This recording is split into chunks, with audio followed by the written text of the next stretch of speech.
Welcome to Be My Own Boss podcast. I'm your host, Mike Hruby. Our mission here is defending your ability to work for yourself anytime you want and say, I love to be my own boss. That's our purpose. Most individuals' paths to self-employment go through independent contracting. Mine is, likely yours is too. But contracting for work is, as your own boss, is under tremendous pressure right now and has been for years. The center of that pressure can be found in the United States Department of Labor. Its prospects are unknown, which is our topic today. Looking around at what's happening in government, the Consumer Financial Protection Bureau is gone. The U.S. Department of Labor is dissolving, and the organization known as USAID has been revealed as a massive grift and very likely to disappear. So with that, do you think DOL is threatened? In the short wording of the topic for today, is DOL doomed? So it could be possible. It would be wonderful if it did. But in any event, you and I need to figure this out fast. We are facing the first and best opportunity in 87 years to overcome our legal obstacles as independent contractors. And the best way to start that is to understand where we are right now. So let me give you, get your thinking going, a quick overview of what I think are 7 major internal weaknesses of DOL right now today. The first one is that the Department of Labor is made up of the wrong people to do the job they're supposed to be doing. The people who are there now are unionists, they're anti-independent work, and they're anti-employer. Those are serious, that the individuals there cannot do their function because of their background. They're not unusual people, they just have the wrong background for the work they're hired to do. Very shortly, when the nomination process is complete, DOL's top leadership is going to be inverted. We've discussed the likely secretary, Lori Chavez de Remmer, who's been reported out by the Help Committee in the Senate for very shortly for voting on by the whole Senate. Her new deputy, who's already in place, is already has a lot of experience, and he is going to be her practical boss because of that experience. She's not going to know her way around any of the issues, the people, the locations, the programs, the policies. That's risky.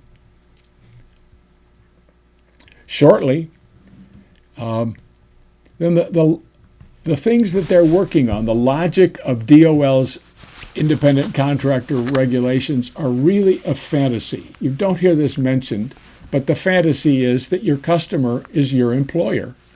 And that is goofy. And nobody says it. I'll say it. The podcast will say it. Your customer is your customer, not your employer. I had guys repave my driveway last year. They did a nice job. I wasn't their employer. I bought a driveway. And yet, that's the logic of what DOL is trying to impose on all of us. We sell somebody something and they become our employer. Absolute craziness. Fourth, the foundation laws that are on which DOL is based have a false premise. Their reasoning is wrong. And that is that every human activity affects interstate commerce. And this came to be because it's based on court cases that support the Fair Labor Standards Act of 1938, going way back, and the National Labor Relations Act, which affects unionization. The Supreme Court could have gone the other way, but they didn't. They were threatened by FDR with packing the court, so they caved in, did a bad thing, and for 87 years, this false premise has governed labor relations about us and our work. The fifth is the DOL's regulations for independent contractors directly violate public policy, which is that of committing the government to self-employment, full employment in the Employment Act of 1946. Too many employments. We need self-employment instead. Full employment is the policy of the Employment Act of 1946, and DOL is violating it. The sixth weakness is that DOL's operating mission is wrong.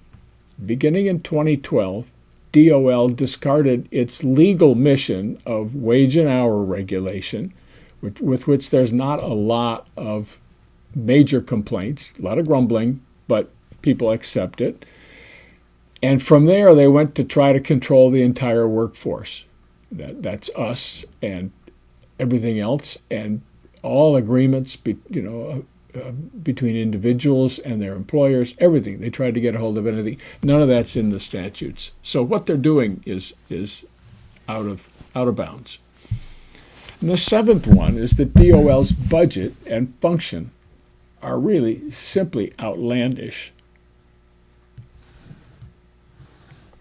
It spends $11 billion a year. That's $1,100 per unionized, $11,000 per unionized worker. And it's mostly spent to hurt employers, to block self-employment like ours, to install preferences in hiring, like who gets the job and who gets priority, and to promote unionization. Now, if you look at all these forces, these cracks in the foundation, I see a crumbling institution. I see it as vulnerable, and I think things happen fast right now to vulnerable organizations. So, where's the pressure coming on DOL that would take advantage of these weaknesses? Well, first of all, Trump's mandate is to reduce government overreach, reduce government spending, reduce regulation, and reduce intrusion. That's what the voters voted for. They're tired of it. They're exhausted by all of those things. And so they want less. And here's the DOL doing all of those. It's overreaching, it's overspending, it's overregulating, and it's terribly intrusive, particularly on the careers, income, lifestyle, and families of 76 million people who work any way at all in self-employed.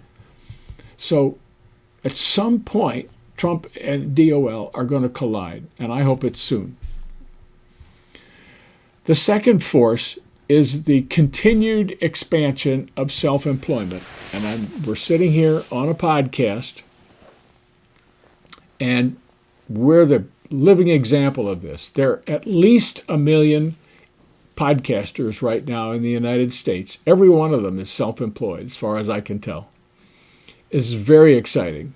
We've added 1 million more podcasters to the ranks of self-employed. Nobody talks about it. It just doesn't even come up. The third force is the public's absolute overwhelming impatience with being treated as children. Again, nobody talks about it except online in chats and whatever. But they're being treated by children, they're being lied to, and people hate it. They just hate it. They get impatient. And public impatience is not something you want to get in the way of. The fifth pressure is the explosive growth of what I'll call app-based tools for business, for communications, for entertainment, for transportation, and for research.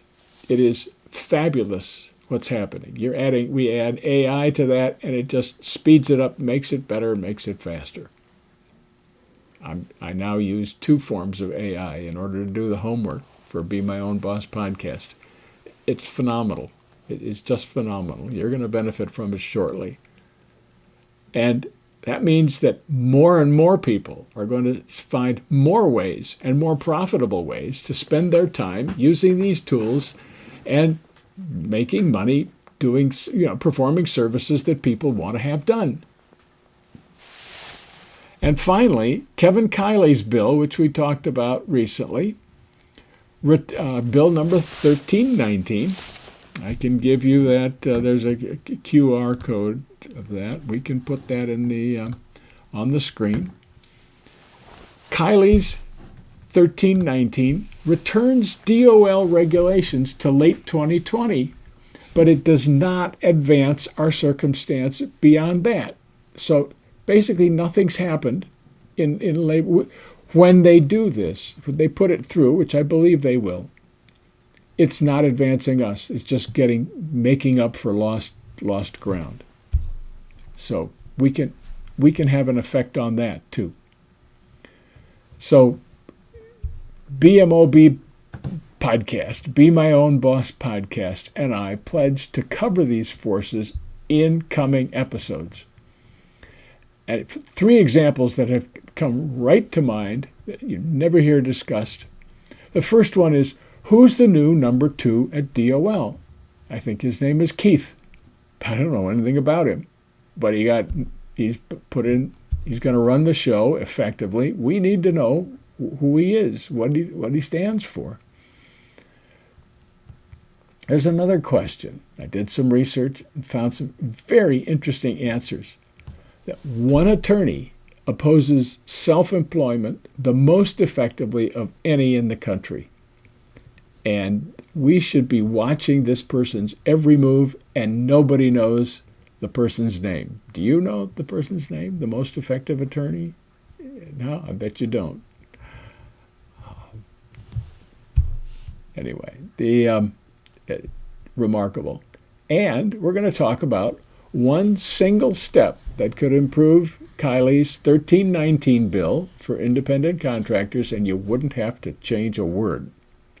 Okay, think outside the box. It's possible.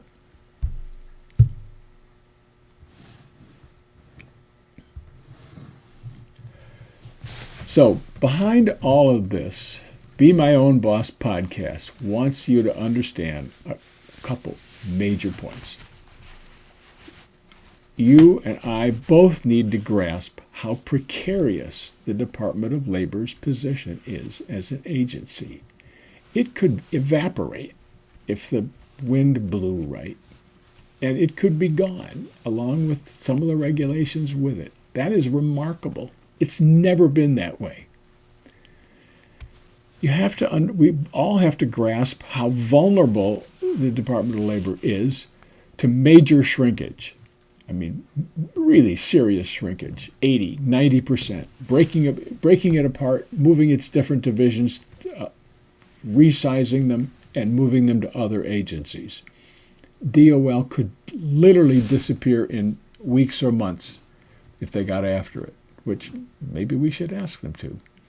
And the third is to connect that shrinkage of DOL to expanding your freedom. Your freedom to be your own boss and not have to go to meetings about it and, cover your congressman with emails and complaints.